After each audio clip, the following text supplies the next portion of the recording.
Assalamualaikum warahmatullahi wabarakatuh. Kami dari kelompok 2 dari mata kuliah Studi Kelayakan Bisnis akan mempresentasikan hasil diskusi kami yang bertemakan aspek hukum dalam studi kelayakan bisnis. Sebelumnya kami berterima kasih kepada Bapak Suparwi SPDI MM selaku dosen pengampu mata kuliah Studi Kelayakan Bisnis. Langsung saja, yang pertama akan dijelaskan oleh Dita Kurniasari, yang kedua Naili Amelina, yang ketiga Isna Dewi Yulianti, yang keempat Dwi Tia Arianti, yang kelima saya sendiri Ahmad Asfi Hamida.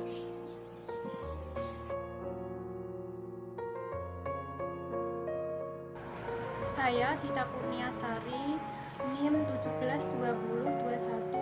1720210226. Saya Naili Amelina, NIM 1720210227. Dan dengan saya Isna Dewi Yuliani, NIM 1720210228. Nama saya Dwi Tia Arianti, NIM 1720210229. Yang pertama yaitu pengertian aspek hukum. Aspek hukum merupakan aspek yang pertama kali yang harus dikaji, karena berdasarkan analisis aspek hukum sebuah ide bisnis tidak layak, maka proses analisis aspek yang lain tidak perlu diadakan. Nah, dalam aspek hukum ini ada peraturan tertulis maupun tidak tertulis.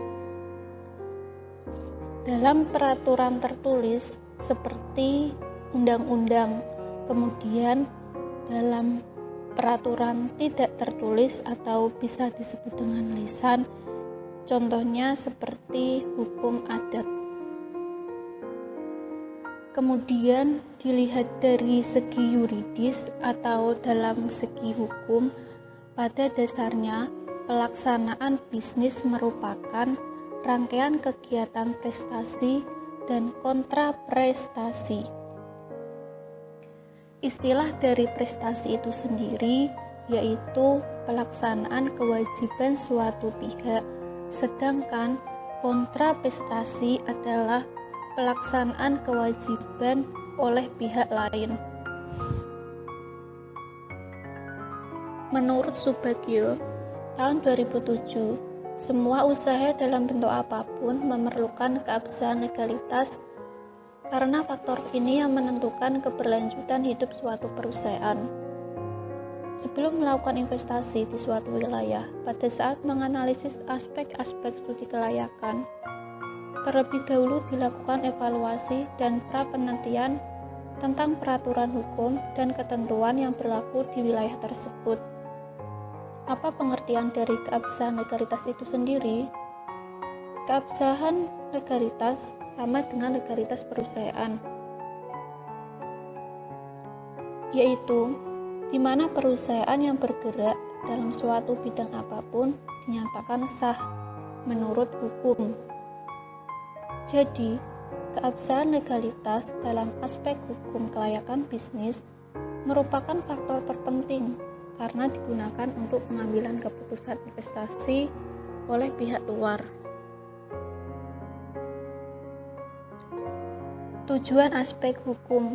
Secara spesifik, analisis aspek hukum pada studi kelayakan bisnis bertujuan untuk: yang pertama, menganalisis legalitas atas usaha yang akan dijalankan. Hal ini meliputi dokumen-dokumen penting agar usaha tersebut terdaftar sebagai badan usaha yang sah. Yang kedua, menganalisis ketepatan bentuk badan hukum dengan ide bisnis yang akan dilaksanakan.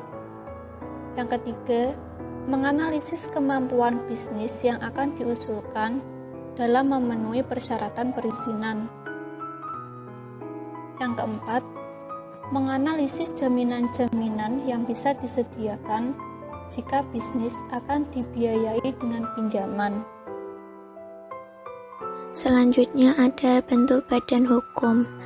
Di sini dalam memilih badan usaha yang tepat, sebaiknya sesuai dengan dasar badan hukum yang sudah ada. Nah, bentuk dari badan hukum itu sendiri ada 9. Yang pertama yaitu ada perusahaan perseorangan. Pada perusahaan perseorangan ini biasanya dikatakan perusahaan yang paling sederhana. Kenapa bisa seperti itu?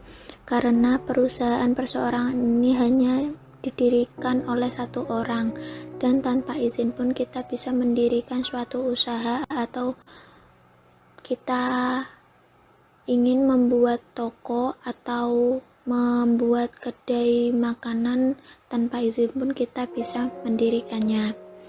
Yang kedua ada persekutuan perdata. Nah, persekutuan perdata ini sudah tertera jelas pada KUHP Perdata, yang di dalamnya ada syarat, yaitu adanya pemasukan sesuatu ke dalam persekutuan dan ada pula pembagian keuntungan dari hasil pemasukan tersebut. Dan persekutuan perdata dibuat berdasarkan perjanjian oleh para pihak yang mendirikannya. Yang ketiga itu ada persekutuan firma. Persekutuan firma itu adalah bentuk perkumpulan usaha yang didirikan oleh beberapa orang dengan menggunakan nama bersama. Di dalam firma, semua anggota mempunyai tanggung jawab sepenuhnya, baik sendiri maupun bersama, terhadap hutang-hutang perusahaan pada pihak lain. Kemudian yang keempat, ada persekutuan komanditer, yaitu perserikatan beberapa pengusaha swasta menjadi satu kesatuan untuk mengelola suatu usaha bersama. Yang kelima, perseorangan terbatas atau sering disebut dengan PT. PT ini sendiri adalah badan hukum yang merupakan persekutuan modal yang didirikan berdasarkan perjanjian dan melakukan kegiatan usaha dengan modal dasar yang seluruhnya terbagi dalam saham. Yang keenam ada perusahaan negara. Perusahaan negara adalah perusahaan yang didirikan berdasarkan undang-undang.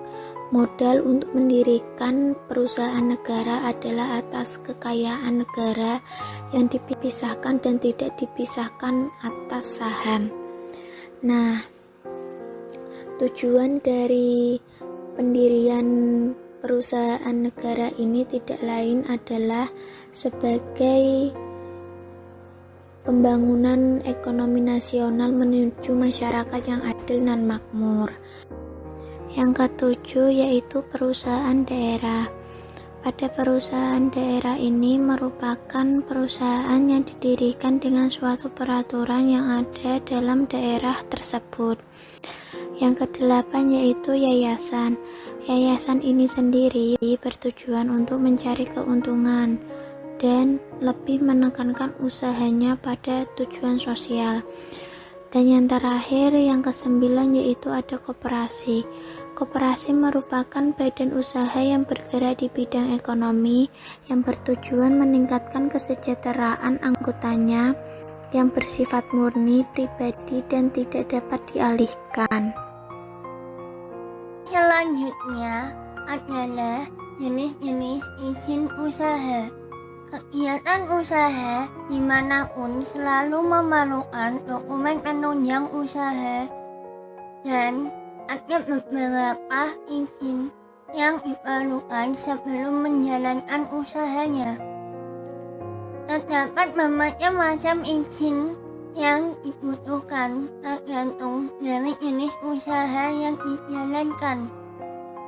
Contohnya seperti tanda tangan perusahaan, NPWP, sertifikat tanah, dan surat-surat berharga yang dimilikinya. Izin-izin perusahaan lainnya yang harus segera diurus bagi para pemilik usaha dan yang harus dinilai oleh penilai adalah yang sesuai dengan jenis bidang usaha perusahaan tersebut adalah 1. Surat izin usaha perdagangan, 2. Surat izin usaha industri, 3. izin usaha tambang. 4. Izin usaha perhotelan dan pariwisata. 5. Izin usaha farmasi dan rumah sakit. 6. Izin usaha peternakan dan pertanian. 7. Izin domisili. 8. Izin gangguan. 9. Izin mendirikan bangunan. 10. Izin tenaga kerja asing jika perusahaan menggunakan tenaga kerja asing. Di samping keabsahan dokumen di atas, yang tidak kalah pentingnya adalah penelitian dokumen, yaitu antara lain bukti diri, KTP atau SIM, sertifikat tanah, bukti kepemilikan kendaraan bermotor, surat-surat, dan sertifikat yang dianggap perlu. Selanjutnya, cara memperoleh legalitas perusahaan. Yang pertama yaitu nama perusahaan. Nama perusahaan merupakan jati diri yang dipakai oleh perusahaan untuk menjalankan usahanya yang melekat pada bentuk usaha atau perusahaan tersebut. Yang kedua ada merek. Menurut pasal 1 Undang-Undang Nomor 15 Tahun 2001, merek adalah tanda berupa gambar, susunan warna, nama, kata, huruf-huruf, atau kombinasi dari unsur-unsur tersebut yang memiliki daya pembeda dan digunakan dalam kegiatan perdagangan barang atau jasa. Yang ketiga ada surat izin usaha perdagangan. Surat izin usaha perdagangan dikeluarkan berdasarkan domisili pemilik atau penanggung jawab perusahaan. Bagi pemilik perusahaan yang berdomisili di luar tempat kedudukan perusahaan, maka ia harus menunjuk penanggung jawab atau kuasa berdasarkan domisili yang dikuatkan dengan KTP di tempat surat izin usaha perdagangan itu diterbitkan. Yang keempat ada izin usaha industri. Untuk memperoleh izin usaha industri diperlukan tahap persetujuan prinsip yang diberikan kepada perusahaan industri untuk dapat langsung melakukan persiapan dan usaha pembangunan, pengadaan, pemasangan atau instalasi peralatan dan lain-lain. Itu juga termasuk dimulainya kegiatan produksi percobaan. Izin usaha industri berlaku untuk seterusnya selama perusahaan industri yang bersangkutan berproduksi. Kemudian manfaat legalitas perusahaan. Ada 5 manfaat, yaitu yang pertama, sarana perlindungan hukum. Seorang pengusaha yang telah melegalkan perusahaannya akan terhindar dari tindakan pembongkaran atau penertiban dari pihak yang berwajib. Yang kedua ada sarana promosi. Dengan mengurus dokumen-dokumen legalitas tersebut, secara tidak langsung pengusaha telah melakukan serangkaian promosi. Yang ketiga ada bukti kepatuhan terhadap hukum. Dengan memiliki unsur legalitas tersebut menandakan bahwa pengusaha itu telah mematuhi suatu aturan hukum yang telah berlaku. Secara tidak langsung ia telah menegakkan budaya disiplin pada dirinya sendiri. Yang keempat ada mempermudah mendapatkan suatu proyek.